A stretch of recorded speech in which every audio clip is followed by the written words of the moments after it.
The Emperor promised Earth's defeat, but his palace burned before the war. Began Emperor Vexithul stood atop the crystalline spire of his palace, gazing out at the vast armada that filled the void beyond Kethmore Prime. 10,000 warships gleamed, like predatory stars against the darkness, their hulls bristling with plasma cannons and quantum torpedoes. For 3 centuries, the Kethmore Empire had swept across the galaxy, subjugating species after species with methodical precision. "Your Imperial Majesty," Admiral Zarketh approached, his 6 arms folded in respectful submission. "The final calculations are complete. Earth will fall within 72 standard hours of our arrival." Vexthul's mandibles clicked with satisfaction. The humans had been an unexpected nuisance, their small blue world somehow rallying dozens of lesser species to their cause, forming what they laughably called the Terran Alliance. But numbers meant nothing against Kethmore superiority. "Excellent," the Emperor hissed. "Prepare the victory broadcast. I want every world in our domain to witness humanity's final moments." What Vexthul didn't know was that a single human ship had already penetrated his star system.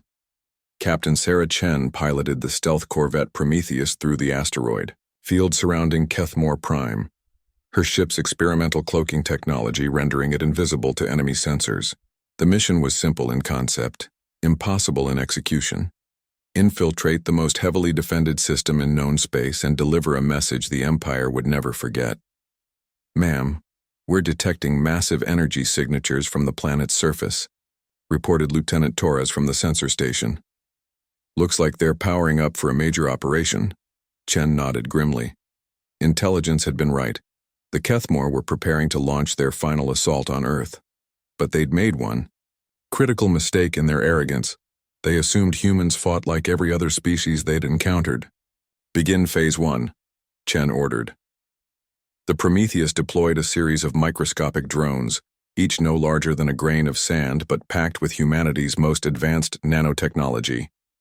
The drones dispersed throughout Kethmore Prime's atmosphere, seeking specific targets: the palace's power grid, defense networks, and most importantly, the Emperor's personal chambers. Meanwhile, in the depths of space, humanity's true fleet waited in complete radio silence. Not the ragtag collection of retrofitted civilian ships the Kethmore expected, but an armada built in secret over the past decade. Ships constructed in the void between stars, powered by technology reverse-engineered from every species that had joined the Terran Alliance willingly. Back on Kethmore Prime, Emperor Vexithul was reviewing invasion protocols when the lights in his throne room flickered. He dismissed it with an irritated gesture, surely a minor power fluctuation. The palace's systems were the most advanced in the galaxy. "Sir," his chief technician's voice crackled over the comm, "we're detecting anomalous readings throughout the palace infrastructure. Nothing critical, but..." The transmission cut to static. Captain Chen smiled as her drones began their work.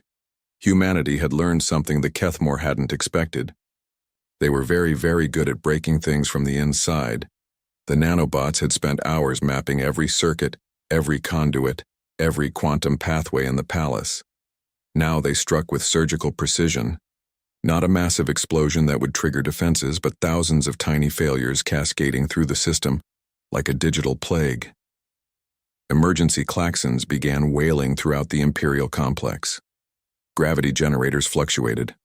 Artificial atmosphere recyclers sparked, and most critically, the quantum communication arrays that coordinated the vast fleet began transmitting garbage data.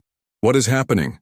Vexthul roared as his advisors scrambled around him, their elegant control panels now displaying error messages in a dozen different languages, including, conspicuously, human English. Admiral Zarketh burst into the throne room, his normally pristine uniform singed and torn. "Your Majesty, we're under attack. But sensors show nothing. No ships, no energy signatures, no..."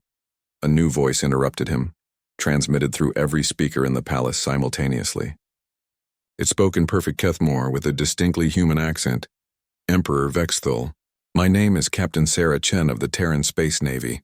You promised our defeat before your war even began. I thought you should know. Your palace is burning, and your fleet is blind." The Emperor's compound eyes darted to his tactical displays, watching in horror as his meticulously organized armada began drifting apart, their navigation systems corrupted, their communication networks silent. "This is impossible," he whispered. "Humans are a primitive species. They barely achieved faster-than-light travel a century ago." Chen's voice continued, now carrying a note of grim amusement. "That's what everyone assumes. What you didn't realize is that while you were conquering worlds through brute force, we were learning. Every species that joined our alliance taught us something new. The Zenthari showed us quantum computation. The Morduk shared their nanotechnology. The Veltar gave us stealth fields you can't even detect." Throughout the palace, fires began, erupting as the nanobots systematically overloaded power conduits.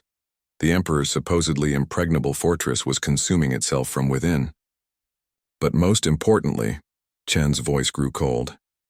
"They taught us that the galaxy's greatest predators all share one weakness. They assume their prey will fight like prey." Emperor Vexthul staggered as another explosion rocked the palace.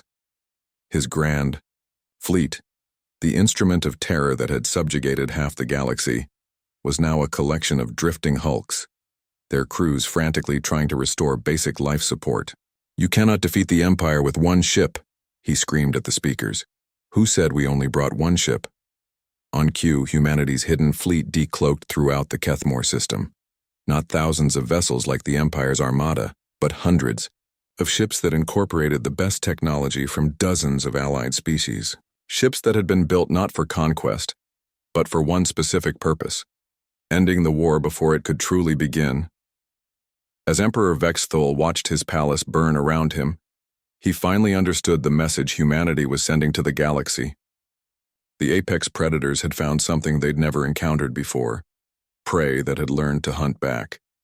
The war was indeed over before it began, just not in the way the Emperor had promised.